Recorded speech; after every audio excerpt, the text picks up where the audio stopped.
Marshall POV cameras have been used in live production and sports production for over a decade. One of the big applications recently is esports. So over the last 5 years, esports has really grown massively, obviously globally.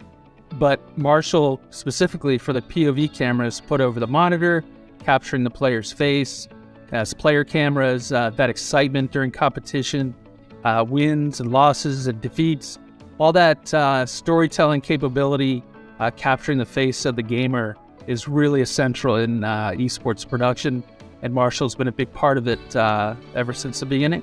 Marshall now has versions in SDI for SDI workflow, switching and such, HDMI, also now with IP and NDI HX3, where now you can stream live to Twitch or other gaming media outlets and streaming outlets, but having that capability of IP and even with cloud production is very unique for little POV cameras of this size.